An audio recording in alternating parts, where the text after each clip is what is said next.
Okay, so everyone, welcome to the room. My name is Moiseen Hasham. I'm the executive director and founder of Hockey for Youth. And today my guests are Natalie Hummel from Every Kid, did I say right? Every Kid Sports, Yes. plural, Every Kid Sports, and Stephanie Infante from the Lindy Infante Foundation.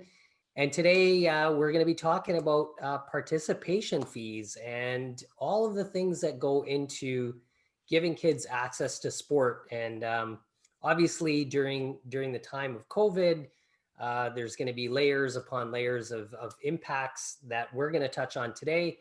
We're going to open up the floor to questions. You can put them in the chat box, and we'll get to those questions. But without further ado, we're going to get started. Natalie, why don't we start with you, and you can just basically give us an idea of what Every Kid Sports is, and then we'll go over to Stephanie. Okay, sounds great. Hi, I'm Natalie Hummel. I'm one of the founders and the executive director of Every Kid Sports. Our mission really is very simple. It's to help more low-income kids get access to sports. And so our motto is, we pay, kids play. And we're a national platform. We cover up to $150 of sports registration fees. And families can register up to 4 times a year. So we really believe in creating multi-sport athletes, starting off with sport sampling at a young age so that kids can go from sport to sport to sport. And we want to support them through that journey.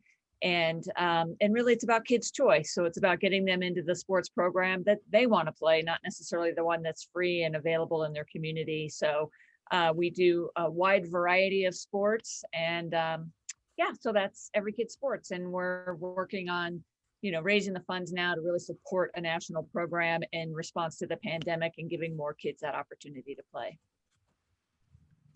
Thank you very much, Natalie. Let's go over to Stephanie. Hi, I'm Stephanie Infante. I'm the president and one of the co-founders of the Lindy Infante Foundation. And we started our foundation just a little under, it's been about 2.5 years, almost 3 now. And in the short amount of time that we started this foundation, we have realized that there's just a exuberant amount of kids here locally as well as regionally that need access to be able to participate in sports simply by just helping them pay their fees as well. We pay up to $300. Well, that's where we started off of the registration fee. As we've grown at an exponential speed in such a short amount of time, we are currently going to be paying up to $150 of their registration fees. We started this foundation in honor of my late father-in-law, who was a coach in the NFL. Lindy Infante was head coach for the Green Bay Packers and the Indianapolis Colts and various other NFL teams as a offensive coordinator. But Lindy was a kid of, unforeseen circumstances and underprivileged community. And we saw what sports did for him. Simply by joining a contest at what was the Boys Club at the time, is now Boys and Girls Club in Miami, Florida in the 8th grade, and completely changed the whole trajectory of his life through the game of sport. So we are very passionate and believe wholeheartedly and know firsthand what sports can do for these kids if they're given a chance. Right on. Thanks, Stephanie. My name is Moiseen Hasham. A lot of people call me Mo, which is totally fine. Based out of Toronto, Ontario, Canada. And I started Hockey for Youth Foundation in 2015 as a pilot project. And our mission is to foster social inclusion for newcomer and high priority youth through ice hockey. So ice hockey is definitely the most expensive sport that a kid could sign up for. And obviously living in Canada and growing up in Canada, hockey is the #1 sport in terms of popularity, but the challenges are equally there in terms of its exclusivity. And we've grown since 2015. We now have programs in Toronto, Ottawa, and Montreal. And what we're seeing is there is a need in this space, and I'll get into more kind of details later, but just really happy to be here to work alongside Natalie and Stephanie today, and we have a lot of things to get to, and so we're going to get to it. Natalie, why don't we start out with you? You guys are more of a national-based organization. Your focus is national. Maybe you can talk a little bit about some of the programming that you're running and what you're seeing in terms of participation and how that's being impacted by something like fees. Yeah, so I'll just kind of start with a little research.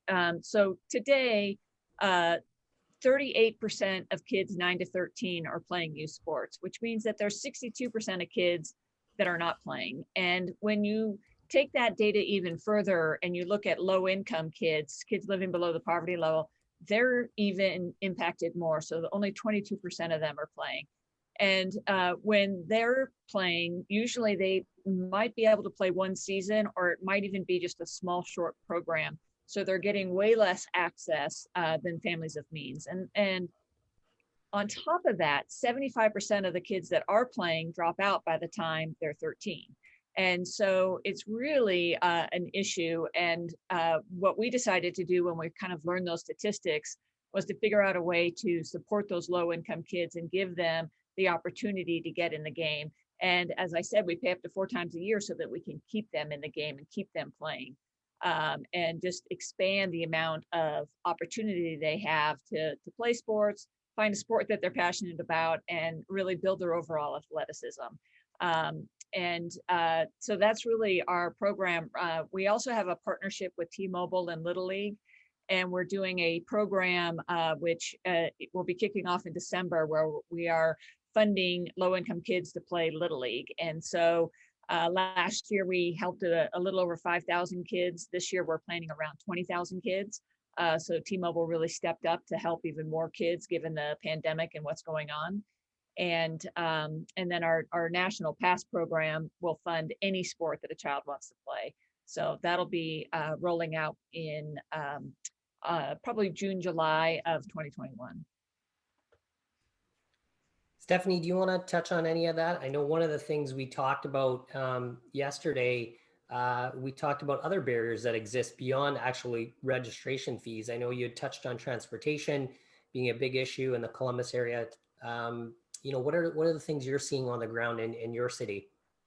In particularly, transportation is probably one of the number one concerns, well, number 2, besides being able to afford to play. Whenever we meet with our partners here locally and discuss, opportunities to expand sports, that's the second most glaring issue that they have, is how do we combat, giving these kids the transportation that they need in order to get to and from. Because a lot of the partners that we work with, they don't have the facilities, so they're having to go use other facilities in the area. And 9 out of 10, they don't have the vehicles or enough vehicles to be able to transport the kids back and forth. So trying to find collaborative ways with partners in the city, from public transportation to be able to provide these kids with free cards to get on and off, just all the logistics that go around being able to implement a transportation system for these kiddos. So if we can't get the kids to these facilities, then, we can expand upon the access to be able to play. Yeah, and that's a good point, right? That's one of the things that Stephanie and I and Natalie were talking about. We talked about all the different sports that we're, trying to get kids into. And so our focus is on hockey. And Stephanie, I know you're a hockey mom. And so you understand the transportation requirements when it comes, especially to something like travel hockey. So in our instance, what we've done is we've tried to remove as many barriers as possible. I mean, when people think about registration fees, they don't always think about, well, what are the other fees associated with that sport? So for us in particular, what we've done is we've partnered with high schools that are in high priority neighborhoods. And they just so happen, and we do this strategically, but they just so happen to be in close walking distance to the arena. And furthermore, what we do is we get the kids to store their equipment at the school.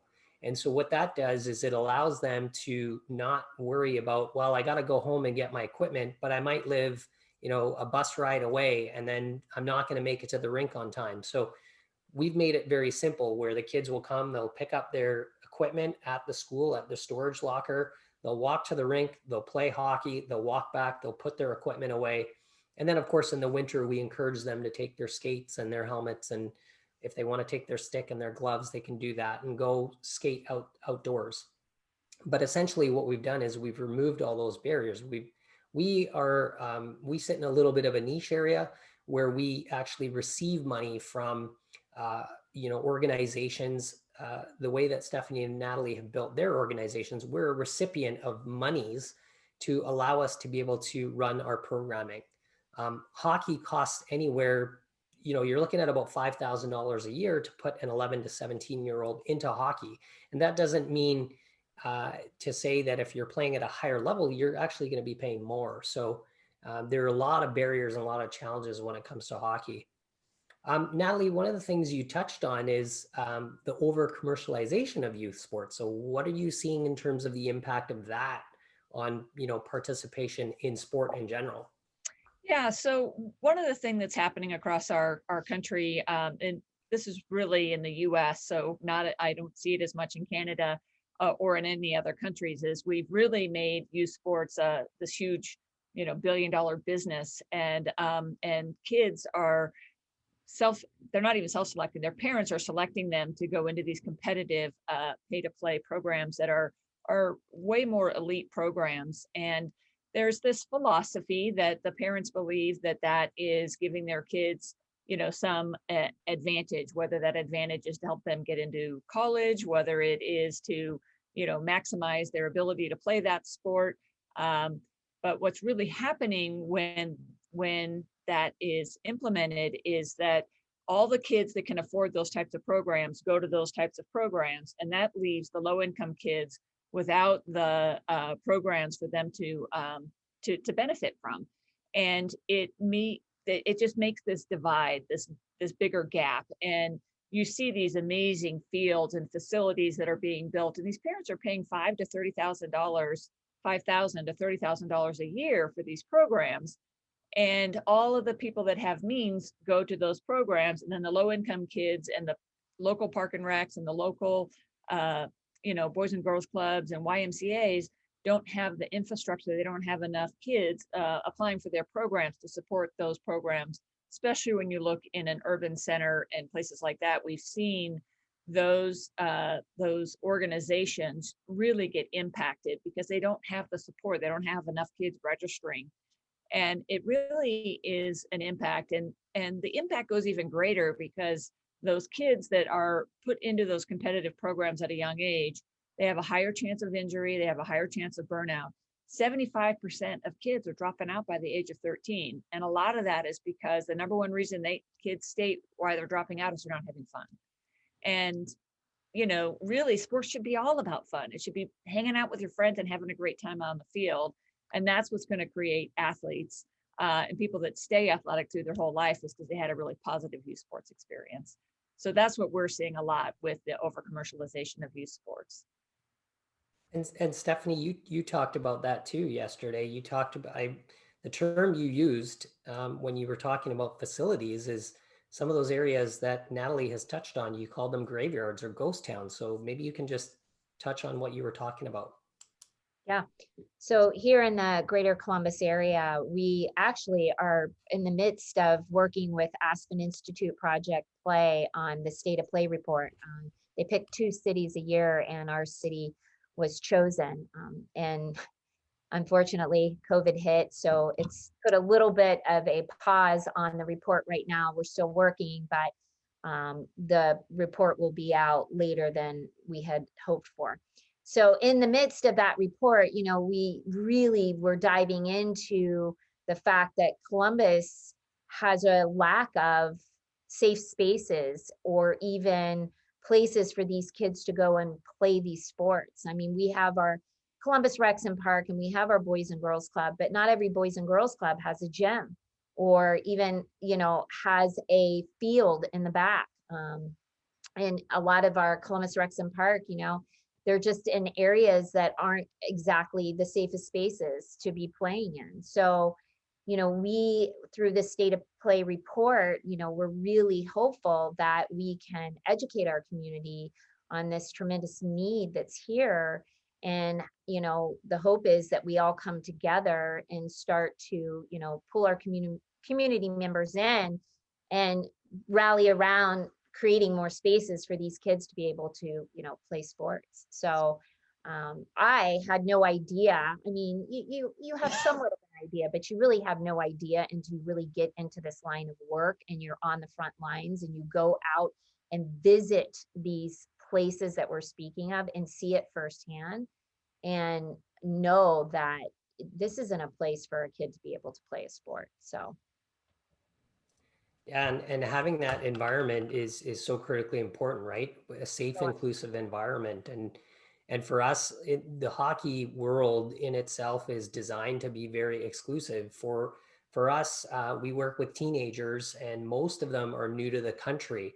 So if you're a 15-year-old, I always like to say, if you're a 15-year-old girl and you've just moved here from Syria and you wear a hijab and you've never skated before, nor do you know what skating or hockey is, that walking into a minor hockey organization is not necessarily going to be the environment that's going to be the most welcoming to you. And so our focus is really on ensuring that we're not only creating a safe, inclusive space, but then to both of your points, we're using the facilities that are there. Hockey typically runs, you kind of get that 5 o'clock rush into hockey and it runs right through till midnight. But throughout the day and prior to 5 o'clock, those facilities are not being used. And then that's when the municipalities will start to say, well, the facility's not being used, so we're not going to maintain it as much. Or, perhaps we're going to shut down that arena because it's not getting usage. And so what we like to do is we like to go into the city and to say, look, we're going to utilize your facility. If you support us, we're going to utilize the facility. And in some instances, we have to pay for the use of that facility. But in other instances, the municipality will actually say, no, you know what? You're doing something that's going to help kids, and we're going to provide that facility to you. So, there's different, I guess, methodologies in terms of being able to convince whether it's a municipality or a corporate donor to get involved in what we're doing. And I know both of you talked about yesterday, the importance of kind of physical activity and making sure that, kids are healthy and active for life. So how does that kind of play a role into the rollout of the models that you guys have designed? What are the kind of ideas that when you're out there talking to, corporates and donors, how does that play into it beyond just the registration fee, but the aspect of health? Yeah, so one of the things that we've done a lot of research and looking at the positive benefits of youth sports. And youth sports is such I don't want to say easy, but there's so many benefits from kids playing youth sports, and there's so many positive outcomes that come from getting kids in sports. And again, I'm not talking about competitive sports. We focus on recreational sports and just getting kids out there playing, having fun, being active, with other people. Doesn't necessarily need to be a team sport. It could be an individual sport, but they're still doing it together with a coach and learning how to do something and getting the physical activity. And more than anything, it's the physical activity that can be a game changer. It helps with grades. It helps them with, attention and staying focused. It helps with mental health. It really helps, when you're feeling down, it's like, God, you go out and you can just get a walk and you can feel better. And the social connections and, the social emotional learning that comes from being sports and all the life lessons. They show that kids who play sports are less likely to join a gang. They're less likely to either get somebody pregnant or to become pregnant. They're less likely to use drugs. They're less likely to commit crimes. They're more likely to graduate from high school and be a productive adult. And there's a study that shows that $1 invested in sports produces 1,000% return to society. And so to me, it's such an easy thing to get to help, these kids that are being disadvantaged and give them an equal opportunity to thrive in life. That's one of our our mottos too, is we want kids to have positive sports experiences so they can thrive in life. Stephanie, do you think that that's part of the challenge that exists? Like we used to play sport to have fun and get out there. Obviously, Natalie's brought up a lot of great research here around health. Like, do you think that we've kind of lost our way and we've made it a little bit too structured in some ways and perhaps to our detriment? Or Oh, absolutely. Just in, I was speaking to my husband about this last night, and he played football all his life through college. And he said, when we were done, we were done. There wasn't this year round, continuous, sport, never ending. And, our son is in college right now playing lacrosse, and there's never a break, and he said, when I was in college playing football, we had a break, so we're seeing that at a much younger level, these kids that are 8, 9, 10 years old, they're playing all year and they're burning out. And that's going back to this 75% of kids at the age of 13 are like, I'm done. This isn't fun anymore. I'm not having fun. I want to have fun. So I think, we've got to get back to a less structured, intense environment, and there needs to be some fun, put back into the sport. And and then I think you're going to get more kids that are going to want to stay in the sport and that are going to want to participate. When did we lose the focus of that? Is it because of the over commercialization? Is it this high competitive level travel sports? I mean, there's so many different layers, right? But how do I want to see us get back to just sports being fun and kids getting a break and being able just to be a kid, and not feel like, well, if I don't play lacrosse or I don't play hockey year round, then I'm not going to make the team. I'm not going to be able to play by the time I get in high school. So yeah, 100%. And I think when you touch on hockey in particular, and that's what we do, and that's why I keep touching back on hockey, because that's where our forte is. But essentially, that you're right. I mean, our program in itself is structured. It's actually unstructured. It's and what I mean by that is, the kids are on the ice once a week for an hour, sometimes an hour and a half a week, and you'll have kids who might be with us for 2 or 3 years, and then you'll have other kids who will have just started with us, and they're all in the same pad of ice. Girls and boys, we're gender inclusive, so we create an environment where Natalie touched on that about the recreation side. Essentially, we're building a recreation program.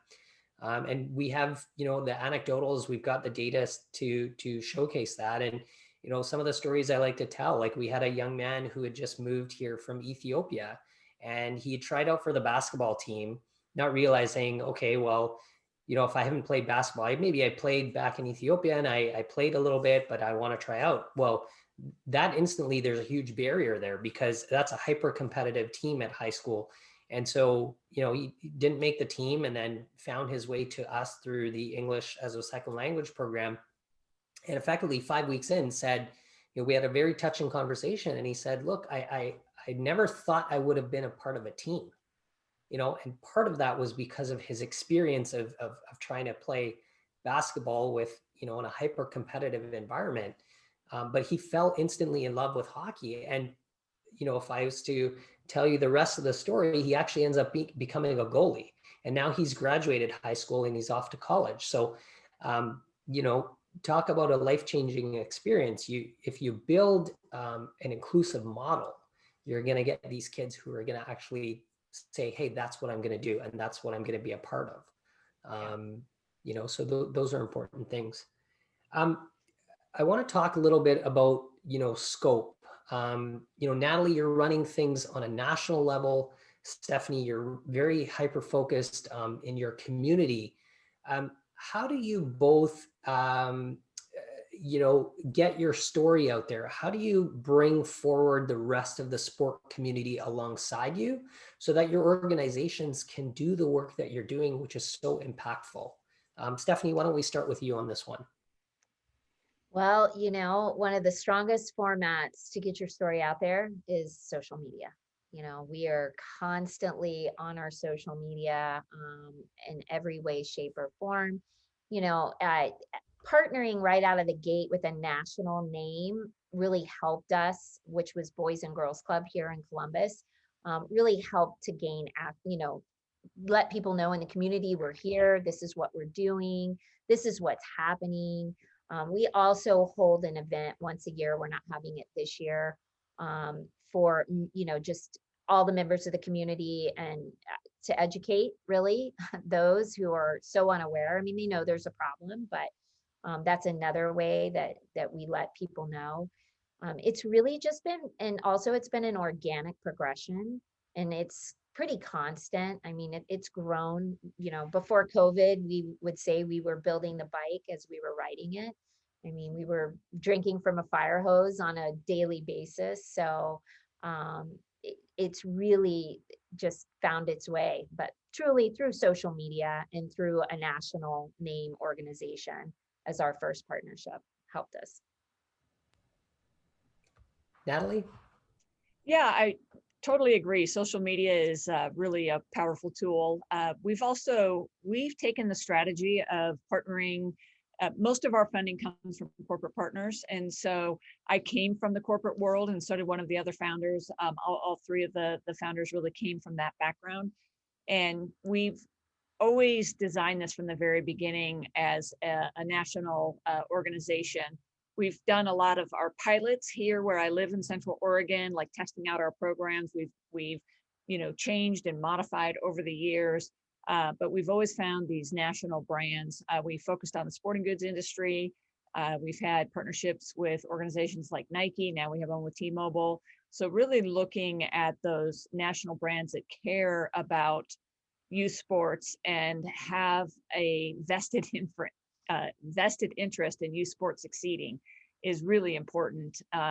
So that's one of my biggest messages that I try and get out there is the future of youth sports and sports in general in our country is at risk. And when we have the level of participation that we currently have, and we see it going down every year, there will be a point in time in the future where there are not enough college athletes to field all the teams that want to be able to play. And there won't be enough people graduating from college and in good enough physical shape to play in the pros. We're already seeing it in the military where there's not the readiness and the physical readiness to join the military is not there because PE is being eliminated from schools. Sports are being eliminated from schools. The access for low-income kids is being eliminated. It's like there's just this cascading of events that are happening that is creating us to not be as athletic as we used to be. And you add on top of that all the health consequences, and we're the most obese country, and we have the highest rate of heart disease and diabetes, and it's like it goes on, the list goes on. And so I'm really trying to save all that, and I'm trying to make sure that we have a healthy sports ecosystem. So anybody who's invested in sports and wants to have a career in sports needs to invest in youth sports. Yeah, and I think that statistic you brought up was quite eye-opening, right? Every dollar that's invested, you get 1,000% return. That's you can't argue with that. I also came from the corporate world, from the corporate philanthropy world specifically. And one of our biggest partners is a big retailer here in Canada, Canadian Tire. And through their charitable foundation, through Jumpstart, we effectively, get a community grant from them in the communities where we work. And that allows us and many other organizations across Canada, to be able to run programming that is so critically important. I mean, they've done things like inclusive play projects and rebuilding of playgrounds. They also provide individual grants to families, to low-income families. And so they've been a huge partner. And I think one of the challenges now, of course, with COVID, in our case in particular, we're not running any programming right now because we can't get access to the kids. I mean, most of the kids are doing some type of hybrid learning, so they're not even in the schools. And so what Jumpstart did more recently is they launched a sport relief fund because they realize, Natalie, as you just talked about, that there's this kind of decline in the number of kids that are playing. So what Jumpstart realized is the organizations that were doing the programming, they may not survive, right? They may not operationally survive the pandemic. And then what happens? Yeah. And so there's a lot of challenges up ahead. How have you guys been navigating that? I know we're veering off on some tangents here. I know we're supposed to talk about, registration fees, but all of these things are critically important. How have you guys been navigating the pandemic? I'll go first, Natalie. Go, Steph. We actually created a pivot during the pandemic, and it's like you said, sports stopped March 13th. Everything came to a screeching halt, and we partnered up with one of our partners, Life Sports at OSU, and we created what was called Sport in a Bag. And we wanted to keep our kids in the game. That's our mission. That's our motto. And so we figured if they can't be playing sports, then we want to bring sports to them. And that has allowed us to actually branch out through the whole state of Ohio. And we have handed out over 7,200 bags. We had Nike, we had Dick's, and we also had Franklin Sports come on board with us and help us with purchasing the equipment and to create these bags for these kiddos. It really allowed us to get out into the rural communities, which is super important. These kids have nothing. I mean, we think we have a graveyard here. It's desolate. There's absolutely nothing for these kids to do. So the few nonprofits that are in these areas, they were ecstatic and overwhelmed. I mean, we had kids at the age of 9 and 10 years old telling us that this is the first ball that they've ever owned.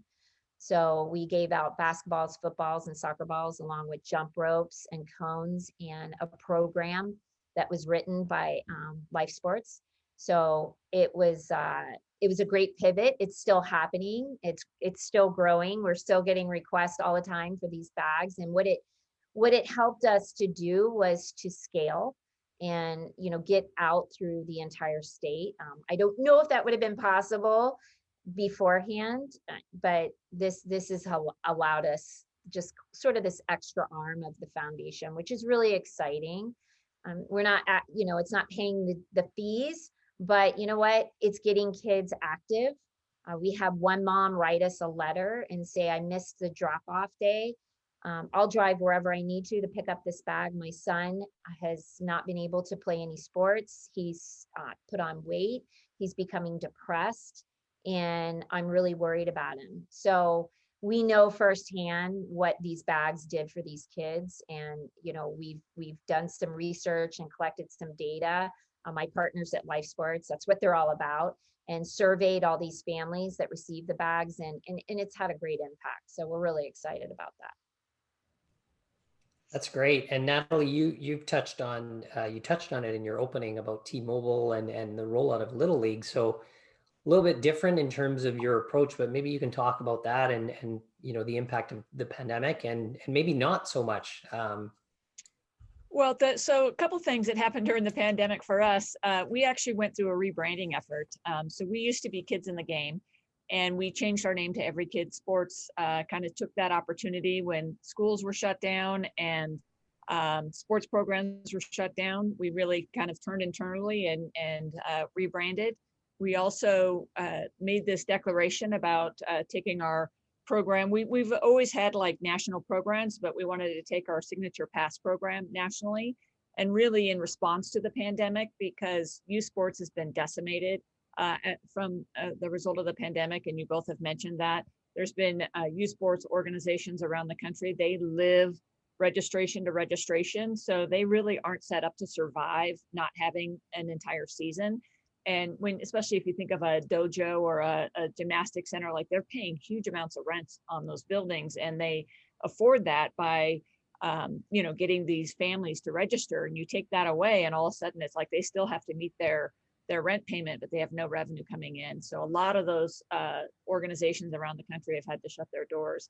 And especially when you look in low-income communities, a lot of those were being, run really tight budgets. And so we are really committed to raise enough funding to be able to kickstart the registration in some of those areas. So really hoping that by having our program available, that they'd be able to get enough people to register that they can open their doors again.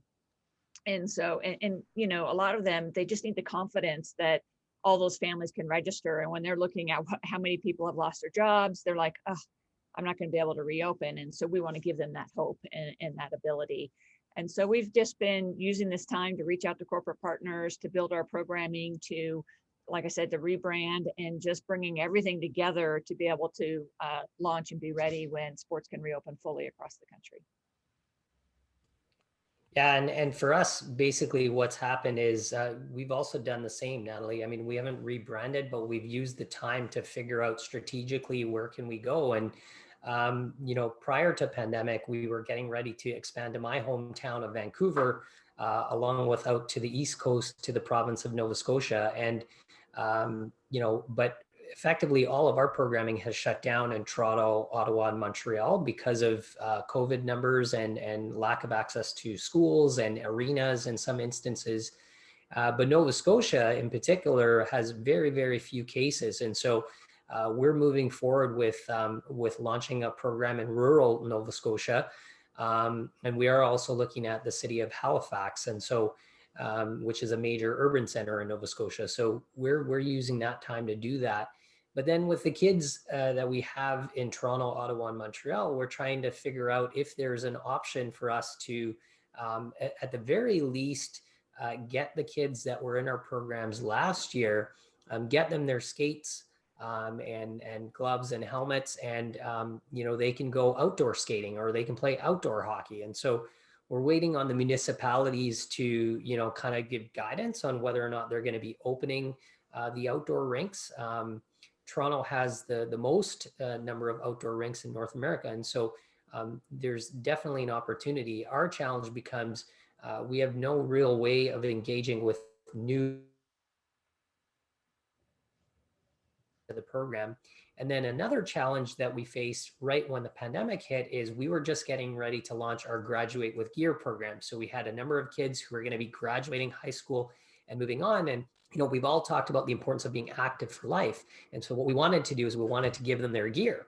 Here's your gear. You're graduating high school. We want you to continue playing, and we're going to provide you with options on where you can go and play. But all of that came to a screeching halt. So we're still in the midst of figuring out how do we actually operationalize that once we can kind of get access to the gear. So there's definitely some challenges there. I think if anybody has any questions, just a reminder, you can put it in the chat box and we'll get to those questions. Natalie, is there anything that you see, you talked a little bit about once the pandemic is lifted and once we're through that, kind of you're going to see this spike. Do you have any concerns that we're not going to see the spike that we're anticipating? Do you see any kind of that side of it? I know we talked a little bit about esports and the impact of esports on physical activity. What are you seeing there? Yeah, I mean, there definitely is a concern about getting enough, getting all the kids to register and the families to get their kids in sports. I think that especially when you look at younger kids, 5, 6, 7, 8, 9-year-olds, they are just, most of them would love the opportunity, and their families a lot of times don't get them into the game because they can't afford it. But if we can get those kids going when they're young, and again, get them into recreational programs where they're going from sport to sport to sport, then we have a chance of turning it around. When I have a 13-year-old son, and he played soccer growing up, and he's at that age now where I can't get him to, if he doesn't want to play a sport, it's like I can't make him do it. But when they're younger, not that I would make them do it, but I would, it's providing them that opportunity. It's getting them in the game and getting them to realize how great they feel when they work out. So can we turn around what's happening with the 13-year-olds up to 17-year-olds? Maybe, maybe not. Like what you're doing, you're getting kids in high school out on the ice. And so it's not a lost cause, but I'd really love to focus on that younger generation and teaching them the value of moving and being athletes and being multi-sport athletes and, encouraging sport sampling and all of that. So now whether that's going to happen when sports opens back up, it's hard to say. I do know that when you get a kid in the game and they have fun, they come back year after year. So. Yeah, Stephanie, what about you? What are you seeing on the ground in Columbus? That multi-sport model is so critically important, especially for young kids. what are the interactions like between your foundation and families? Or, you talked about yesterday, we talked about your foundation and the interactions you're even having with the municipality in terms of recreation programming. Um, we just, for instance, we just partnered up with Columbus Rex and Park, and they just reached out to us because of some of the funding that's been cut for them. And we are going to be working with them to help provide 400 kids the opportunity to participate in sports. So, we're seeing a little bit of everything across the board right now. And, it's, every day is something new coming across our table in terms of, just in the midst of COVID and what it's going to look like. I mean, every day something's changing. Every day another sport is being taken away, or it's being put on the table, or, it's a go, it's not a go. So that is kind of a tough question in the midst of this. It's just ever changing every single day. Yeah, and it's certainly the case here too, right? And I think I know one of the things that we talked about yesterday, kind of, jokingly, was how popular golf has become, right? Because you can actually socially distance. So, there's certainly sports out there that that obviously, we are in a pandemic right now, and the impacts of COVID are there, but there are certainly some sports that people can do and that should be doing. And so one of the challenges that we have is, in the hockey world, we talked a little bit about exclusivity, but I think just in general, it's what do you extrapolate out of that? And so us, in terms of trying to figure out where we pivot to, that's another question. I love this idea about sports in a bag. I think it's a beautiful model. I think once you provide something to kids, I almost instantly started thinking about kind of the Peloton model, right? You give them sports in a bag, and then you provide them with some instruction, and maybe this becomes an opportunity to expand that idea, because at the end of the day, it's about getting kids active. Right. Equally so, Natalie, you talked about kind of the 5, 6, 7-year-olds, and one of the things when we started our foundation is we knew that there was a lot of programming that had targeted, in ice hockey specifically, there was a lot of programs that had targeted, kind of that 5 to 9-year-old range, virtually nothing for teenagers. Mhm. And that's, as you both mentioned, there's this significant drop off, right, in terms of participation in sports at the age of 13. The Women's Sports Foundation talks about girls dropping out of sports at that age at twice the rate of boys. And so, there are definitely some challenges there. How do you guys, being women in the sports world, what are some of the things that you focus on in terms of getting girls active in sport? Do you see any differences in terms of barriers or challenges that exist? Yeah, I mean, when I talk about that, like 75% dropout by the age of 13, it's actually heavily weighted towards girls are much more likely to drop out of sports at that age than boys are.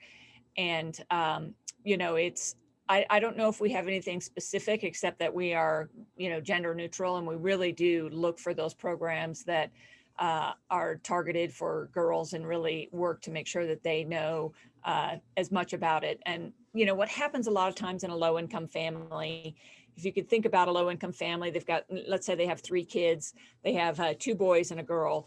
And, the boys are bouncing off the walls, driving their parents crazy. They might put all the money they can together to get those 2 boys into a sports program because they see it in their boys that they're bouncing off the wall. And the girl might be more quiet and maybe not causing as much problems. So they don't really fight as hard to get her in the game.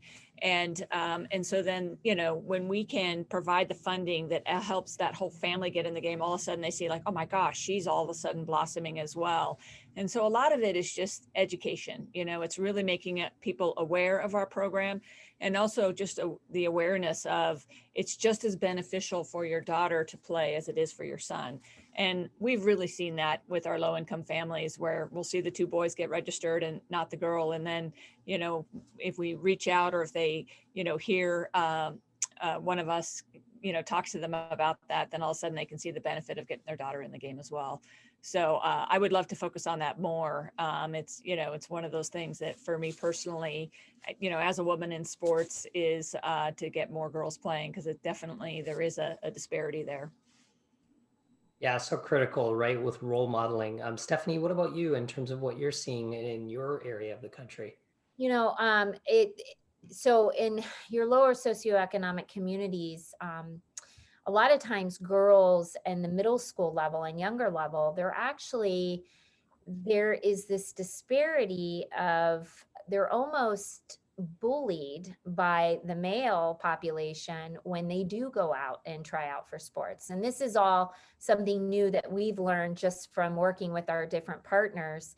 And as to where you take a girl in a suburban setting and she has more confidence and she's not going to be bullied by the male, influence to go out and try out for a team. So I think it's getting to these girls and helping them build their confidence, educating them that, it's okay that they can try out and play alongside their male counterparts.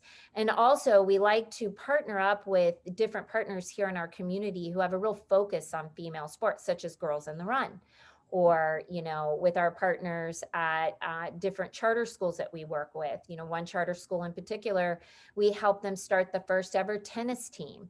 So, and, they've had a lot of girls actually come out and try out for it. We have our partners survey their youth and ask them what sports they would like to see, in particular, really alongside the female population.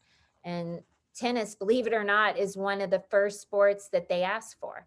So just working with our local partners and, talking to them, looking at ways that we can help provide more access for these girls, as well as the educational piece, to encourage them to come out and try out and play.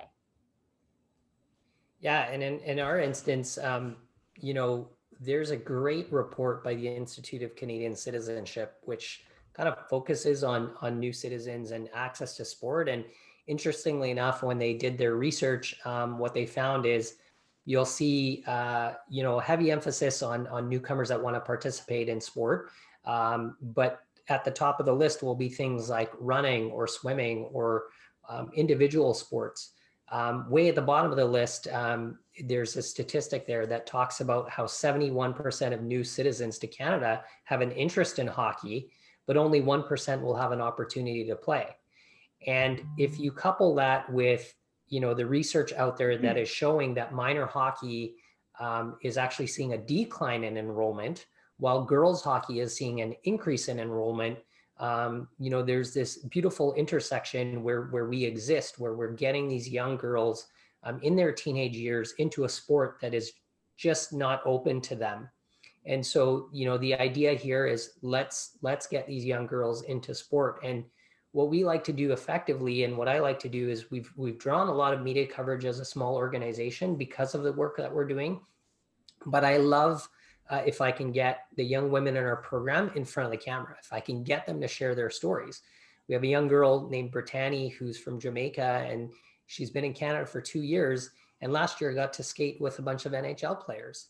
And in fact, she also got to skate, and I should say this more often, but she also got to skate with an Olympic female hockey player from Team Canada as well. So the impact that you can have in terms of your focus on young women is so critically important for a number of reasons. And so I think both of your points are so important in terms of getting young women into sport. We've got about 9 minutes left.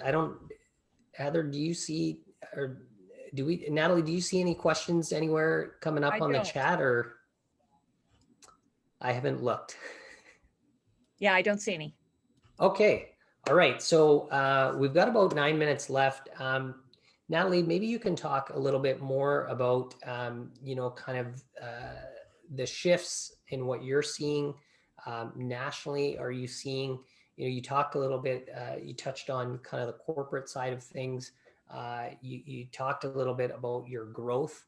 What are you seeing kind of coming out of this in terms of, that registration fee and those other barriers that exist, where do you see this thing going in terms of next steps for you as an organization? Well, a couple things that I was just thinking about. With the pandemic, there's been a lot of negative things, but I think with any negative thing, there also is some positive changes that have come. And I think one of the things that we're seeing, and this is so far, it's just anecdotal because we're not all the way through the pandemic, but I have heard from a lot of families that have had their kids in these super competitive travel leagues. And when all of those got shut down and the families all of a sudden kind of got off of the mouse wheel of, traveling every weekend, parents going to two separate cities with two separate kids and, booking hotel rooms and going to practices every night. And when all that stopped and came to an end and they all of a sudden they're, sheltered in place at home and they're having family dinners and they're sitting around on the weekends and they're actually doing fun things with their kids and they're getting outside, and that some of the families are like, whew, what were we like? What were we trying to do there? And so I really do. And again, this is all like anecdotal evidence so far. It's just like through conversations, and we'll have to see how it plays out. But I do think that there's going to be more families looking towards a recreational sport model versus this highly competitive model, and that they're going to be that there could be, I think there's an opening for a shift in our model across the country. And I'm really hopeful. I mean, that's one of the things that I'm really hopeful for. And, to be a catalyst for that type of change is one of the things that Every Kid Sports would like to do, is by creating more access and allowing more people to register for those types of programs, that we can, spur some development in that area. One of the things that we're focused on is really helping new leagues develop. So we had a young gentleman in North Carolina reach out to us that wanted to start a league in a low-income community. He played sports through high school, got so much benefit from it, and he saw that all these kids in this one apartment complex had no access to sports. So through his church and his high school, he's creating a youth sports organization there for these kids, where there'll be multiple sports that they can play. And we're going to help fund him, so he's been reaching out to different funders, and the part that we're going to play is covering the registration fees for those kids so that he can get something like that kickstarted. And so I think opportunities like that, we're always going to be looking for those, and we have certain pool of money set aside for those types of initiatives.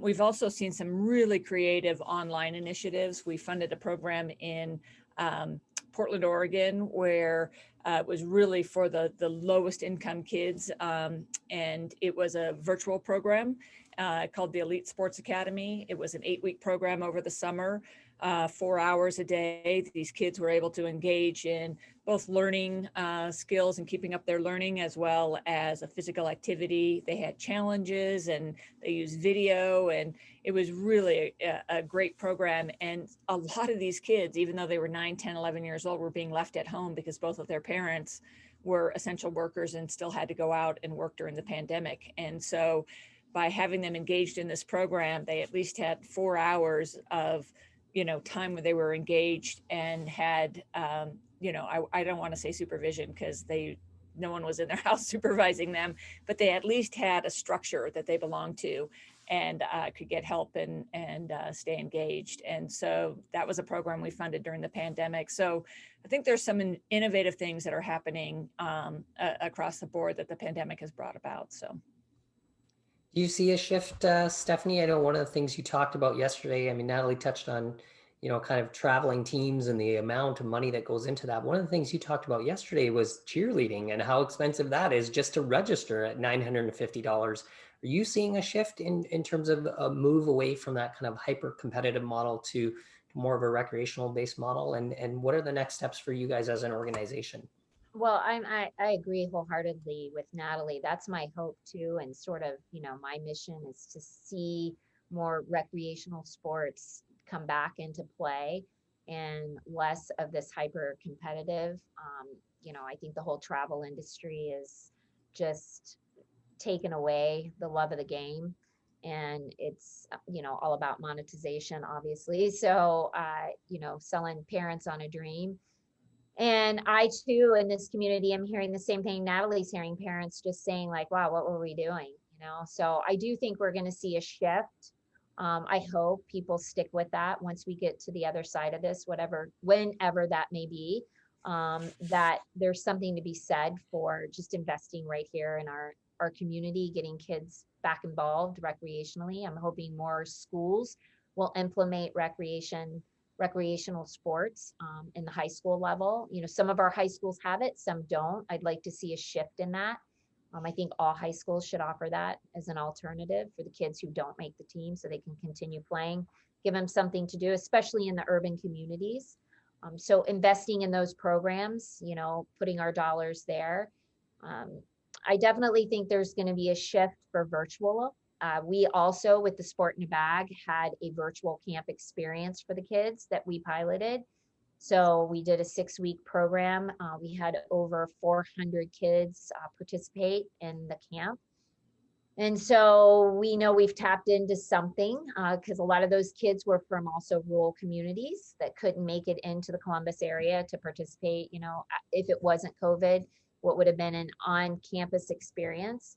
So I think you're going to see a real growth with virtual camps and sports for kids. It's going to gain more access for these kids, who otherwise wouldn't have the potential. So yeah, I think you're going to see a real shift. I'm excited actually to see where this takes us, and hope that maybe this is going to bring us back to our grassroots of where, we should have been all along. Maybe this is going to help to wipe out a little bit of what was starting to really, explode that shouldn't have been.